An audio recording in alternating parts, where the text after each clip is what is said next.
안녕하세요. 골드윈의 류정입니다. 오늘은 24년 1월 27일 토요일 저녁 5시가 돼가는 시간입니다. 간만에 토요일 평택에 내려와서 영상을 찍고 있네요. 지난 26일 날 공고했던 대로 이제 지자체 선정이 완료가 됐어요. F2와 지자체 선정에 대한 내용을 주제로 영상을 찍어볼까 합니다. 조금 의외의 지자체가 선정이 돼서 이걸 좀 어떻게 해석을 해야 되나 이렇게 좀 유심히 좀 지켜봤습니다. 보조 화면에 나온 대로 경기하고 강원도는 선정이 많이 안 됐죠. 강원도는 올해 이제 첫 시행이기 때문에 2개소만 선정을 했어요. 좀 아마 이제 시범 사업 개념으로 아마 2개만 선정을 했던 것 같고, 아마도 25년도에 강원도는 더 확대될 것으로 예상이 되고요. 경기도도 2개소만 했죠. 이제 작년도 시범 사업했던 지역과 연계해서 2개소만 선정을 했고, 다만 이번에 좀 특징적인 것은 충남이 많이 선정이 됐습니다. 특히 이제 세종과 대전을 중심으로 한 지역들이 충남 태안 지역 위주로만 F2화를 했었는데, 이번에는 이제 충남 이남 지역까지 확대를 했어요. 그래서 상당 부분 많이 선정이 됐고, 보조 화면에 나오시는 대로 경남하고 전북, 전남은 거의 대다수 인구 감소 지역이 선정이 됐습니다.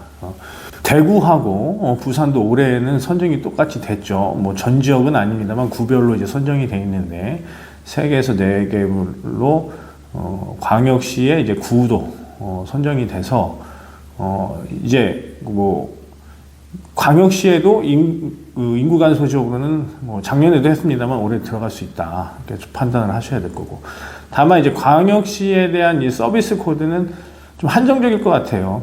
그러니까 작년 연말에 저한테 문의 전화가 많이 왔었거든요. 특히 이제 대구 지역과 부산 지역에 이제 D10이었던 학생들이 F2로 갔는데 서비스 지역으로 많이 갔어요. 그러니까 그거 이제 사실 공부했던 학생들이 서비스 지역으로 가니까 좀 어려웠겠죠. 그런 에러 사항으로 좀 전화가 많이 문의가 왔고, 직업을 좀 변경해 줄 수 있냐는 연락들이 좀 와서, 지금 직업 변경하는 것보다는 일단 D10으로 다시 전환해서 원하는 지역에서 재선정하라고 좀 안내를 많이 했습니다. 이게 일단 대구, 부산 지역은 유학생들이 많이 유입될 것으로 예상이 되는데, 어떤 종목으로 어떤 업종으로 갈 것인가는 좀 고민을 해봐야 될 것 같고요. 관심 있게 지켜봐야 될 거는 이제 경상북도죠. 경상북도 좀 기사 제가 링크를 띄워서 보여드리고 있습니다만, 경상북도는 좀 선제적으로 치고 가요. 외국인 지원센터를 구미시에 아예 열었어요. 그러니까 경상북도 자체에 이제 지역 특화형 비자 사업과 연계해서 대학생들에게 통합 서비스를 제공하겠다는 걸로 보여요.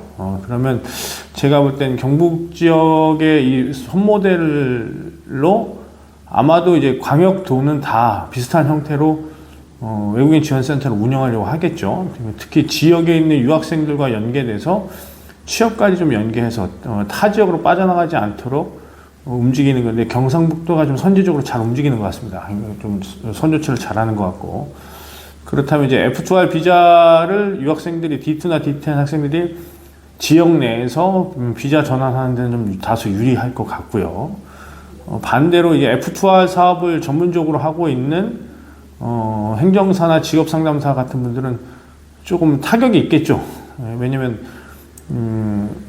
도에서 이제 지자체가 알아서 하는 시스템으로 가는 거기 때문에, 특히나 D2, D10 학생들 같은 경우에는 이런 한국 생활도 많이 경험을 해봤고, 또 한국 생활 내에서 비자 같은 것들에 대한 어떤 친숙하기 때문에 스스로 할 수 있는 역량이 되기 때문에 아마도 이런 지원센터 등을 통해서 이제 본인 스스로 할 수 있습니다. 그리고 예년과 달라진 것은 올해는 이제 눈치 작전 안 되잖아요. 지역을 하나로 선정해야 됩니다.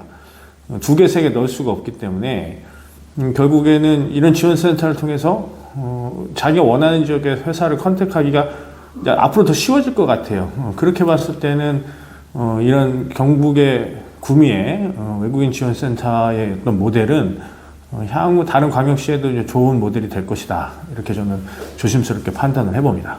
추가적으로 좀 관심 있게 봐야 될 부분은 전라북도와 강원도 특별자치도가 선정이 됐는데 지역 특화형 비자 F2R과 특별자치도에 신설되는 비자에 대한 아직 아웃라인이 정확하게 드러나진 않았어요. 저는 이게 좀 계속 관심 있게 주시해서 보고 있는데 아마도 뭐 지역 특화형 비자를 어떤 모델을 선발 과정이나 이제 처리 과정을 아마 도에서 이제 법무부로부터 어느 정도 권한 위임 받을 것으로 이제 판단을 하거든요.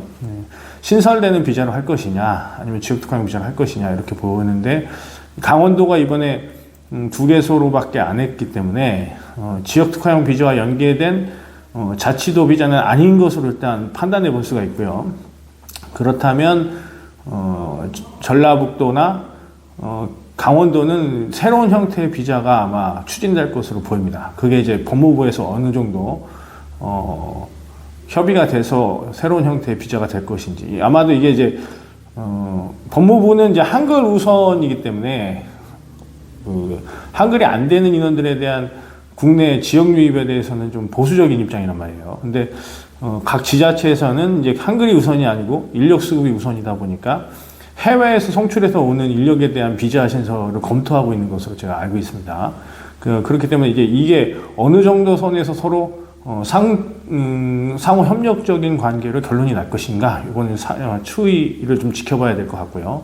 다만 이제 F2R 비자를 통해서 이 신설 비자와 연계하는 사업은 이번 지자체 선정 결과를 보면 법무부에서 보수적이다라는 것을 판단해서 볼 수가 있어요. 이제 3월 정도 되면 F2R 비자는 이제 업종과 업태가 정해질 거고요. 그러면 이제 많은 인원들이 지원을 하게 될 것 같은데 올해는 D2, D10 학생들이 아마 주가 되겠죠.